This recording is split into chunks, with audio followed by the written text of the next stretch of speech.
Readings James chapter 2, 1 through 13. My brothers and sisters, do you, with your acts of favoritism, really believe in our glorious Lord, Jesus Christ? For if a person with gold rings and fine clothes comes into your assembly, and if a poor person in dirty clothes also comes in, and if you take notice of the one wearing the fine clothes and say, "Have a seat here, please," while to the other one who is poor you say, "Stand there," or "Sit at my feet," have you not made distinctions among yourselves and become judges with evil thoughts? Listen, my beloved brothers and sisters, has not God chosen the poor in the world to be rich in faith and to be the heirs of the kingdom that he has promised to those who love him? But you have dishonored the poor. Is it not the rich who oppresses you? Is it not they who drag you into court? Is it not they who blaspheme the excellent name that was invoked over you? You do well if you really fulfill the royal law according to the scriptures. You shall love your neighbor as yourself. But if you show partiality, you commit sin and are covered by the law as transgressors. For whoever keeps the whole law but fails in one point has become accountable for all of it. For the one who said, "You shall not commit adultery," also said, "You shall not murder." Now, if you do not commit adultery, but if you murder, you have become a transgressor of the law. So speak and act as those who are to be judged by the law of liberty. For judgment will be without mercy to anyone who has shown no mercy. Mercy triumphs over judgment. Thanks, Tristan. Here, take these back with you. You share them with the people in the back there. See, it's good of you to sit in the back. Look at this. No, come on, somebody. Nobody wants M&Ms. Teresa, they're all for you. You go home and share with them. Yeah, Dean says I'll take some more. Favorites. We all have favorites, right? Favorite kind of ice cream, favorite color, right? We have favorite t-shirts, favorite outfits that we like to wear. We all have favorites, right? Sometimes we have favorites, and those favorites are people, right? We're very favorite, most favorite people. Today we hear in this study of James this problem that was existing. People choosing other people over others. Favorites in and of themselves. I have favorite football teams, right? And sometimes they let me down. Oh, those Badgers, right? And favorites, they're good sometimes, right? And then there are sometimes problems with favorites.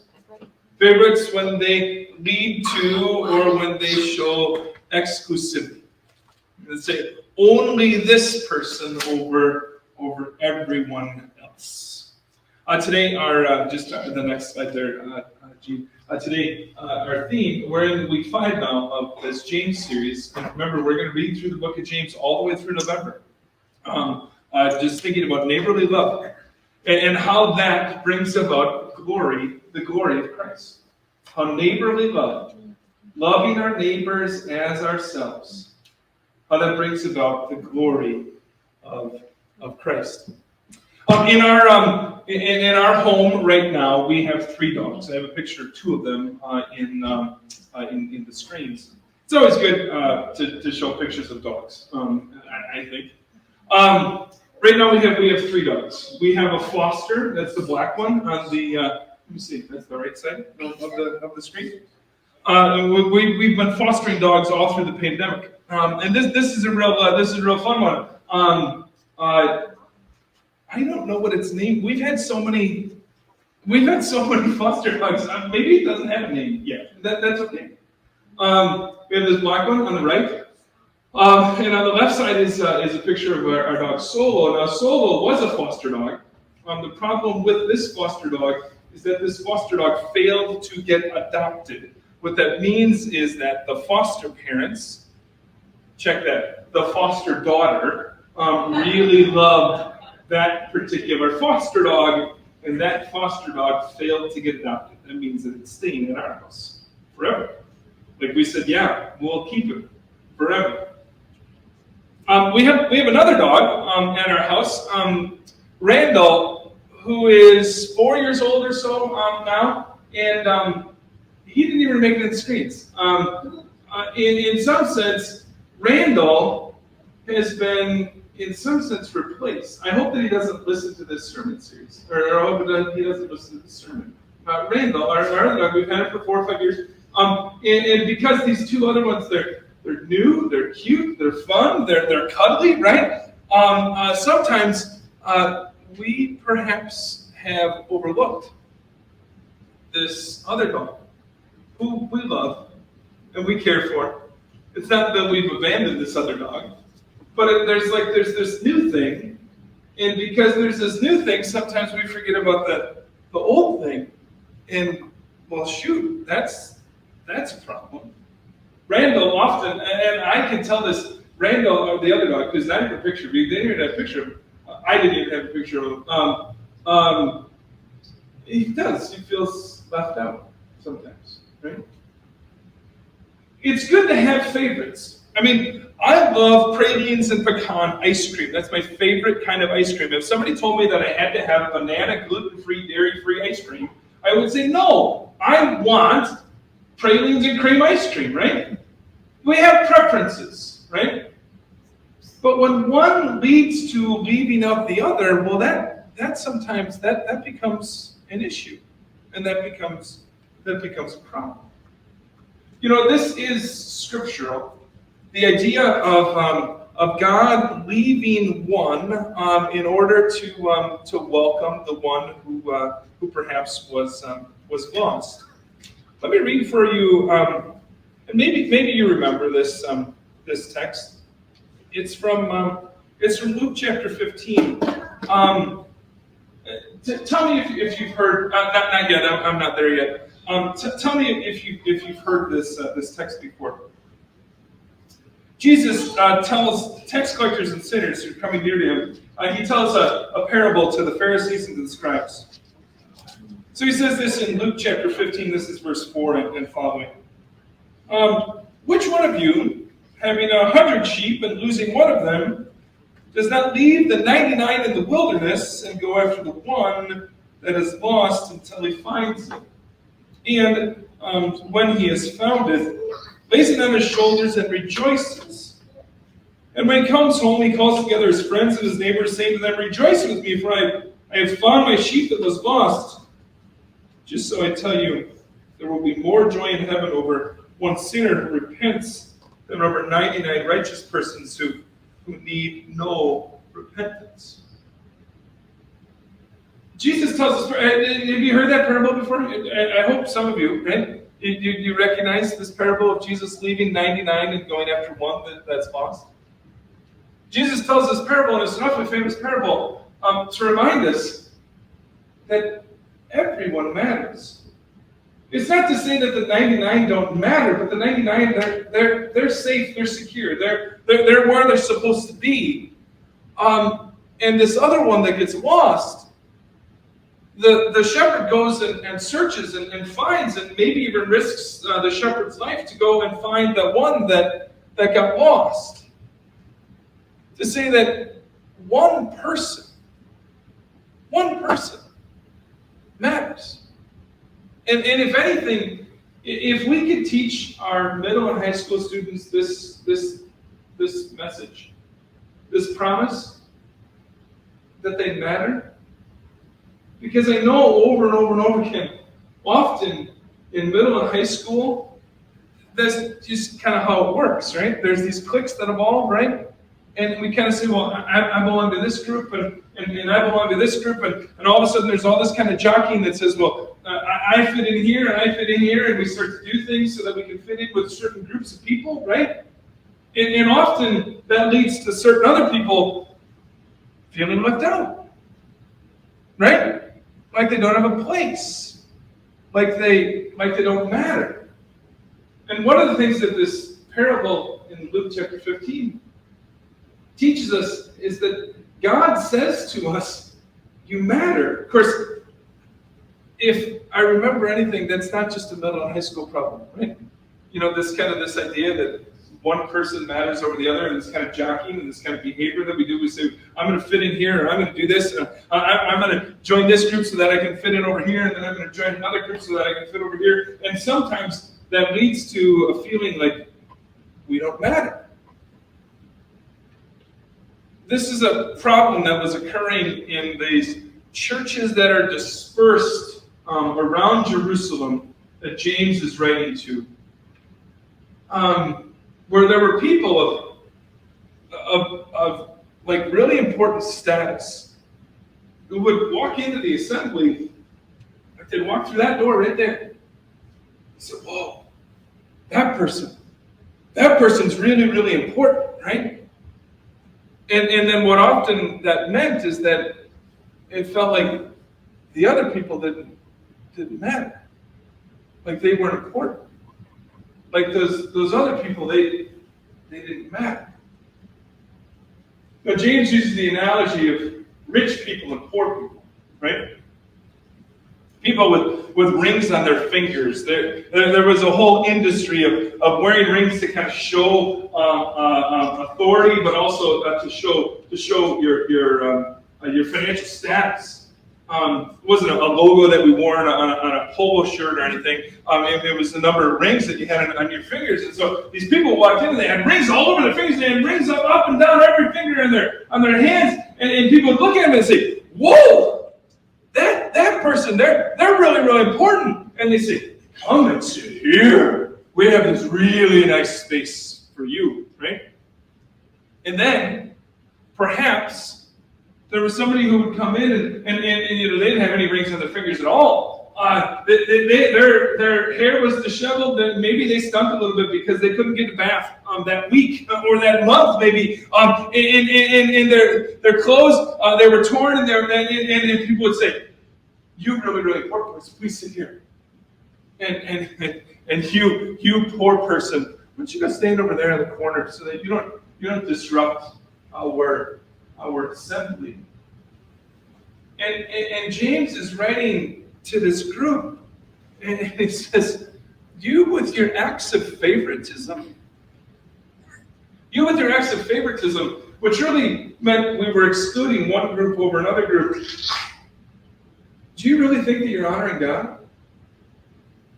Do you really think that you're honoring God with your acts of favoritism? Let me take you through several verses in Scripture. Now I'll go.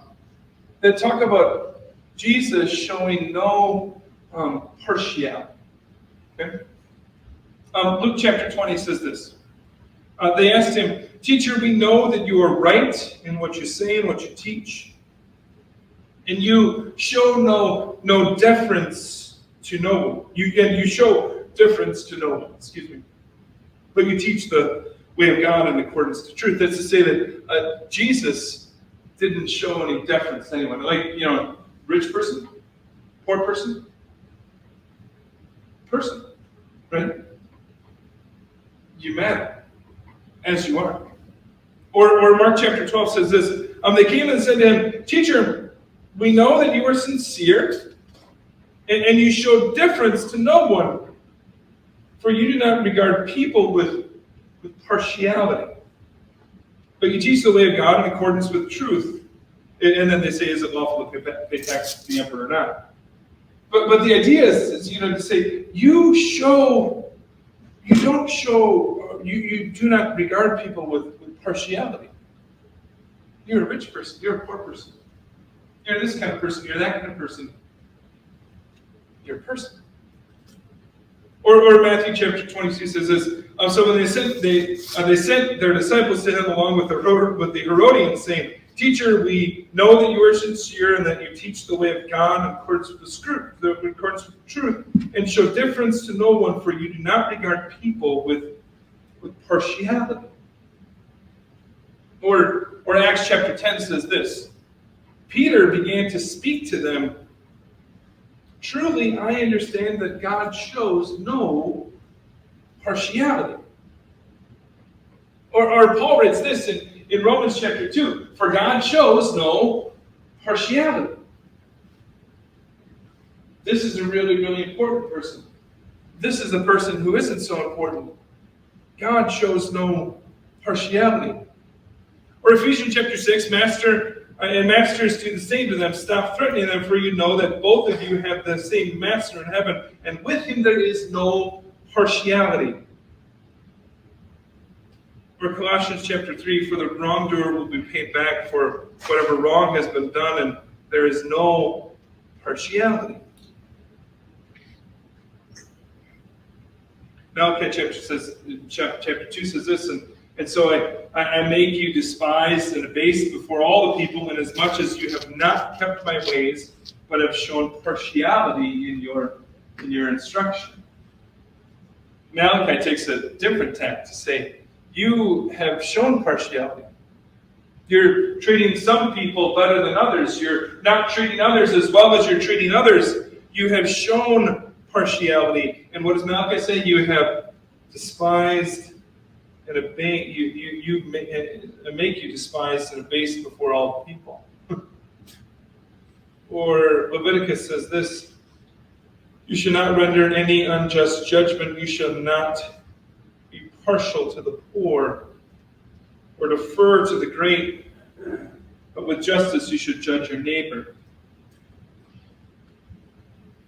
James chapter 2 says this, if you show partiality, you commit sin and are convicted by the law as transgressors. That's tough. James making this point and say, well, you remember in the reading, if you commit adultery but you don't murder, you still sin.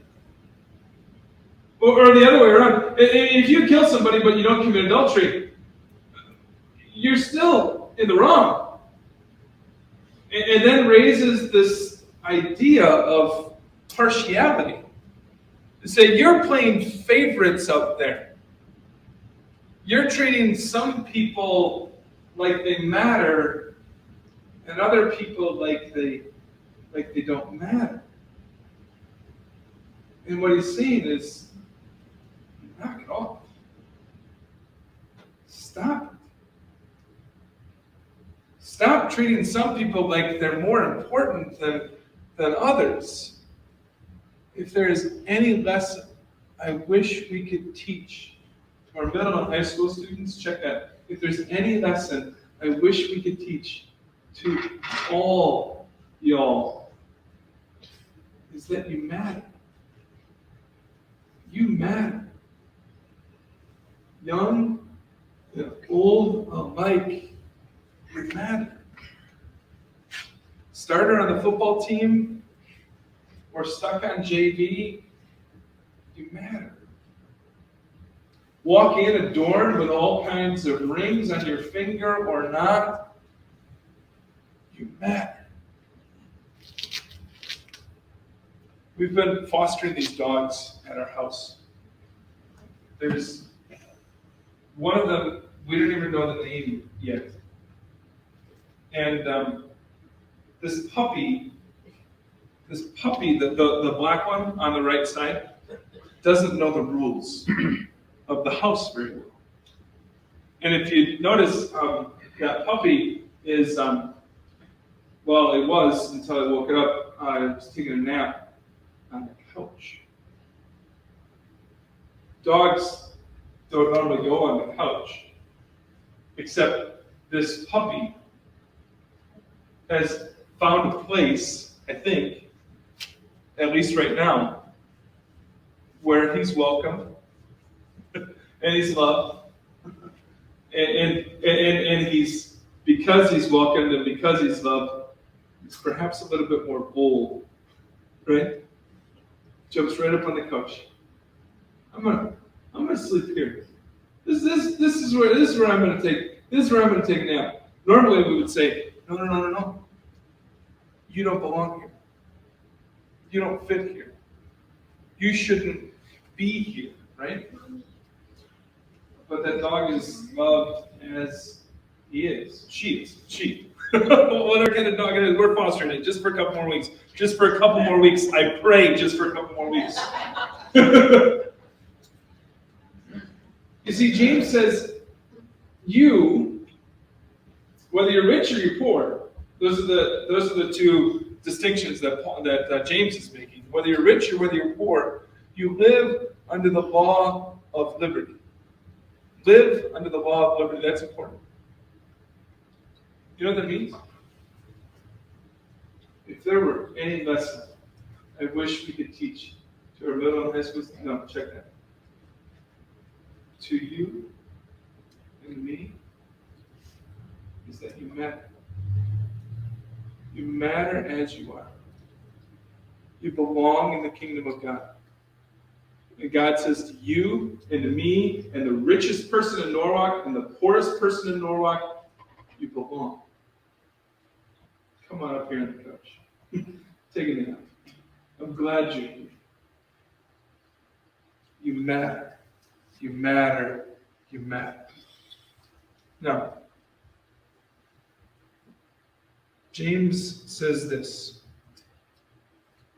that we might fulfill the royal law according to the scripture when we don't show partiality.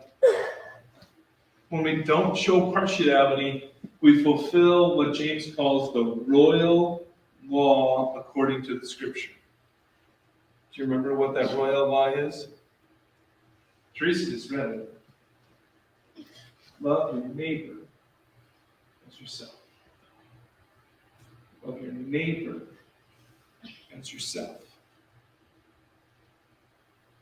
Competition's fun. Favorites. When it comes to ice cream, great. I don't want banana, gluten-free, dairy-free ice cream. But when we start showing partiality, one group over another group, one person over another person, we're not fulfilling that royal law. You should love your neighbor as yourself. Friends, you matter. You matter, you matter, you matter. And so prove that royal law. Love your neighbor as yourself. Amen.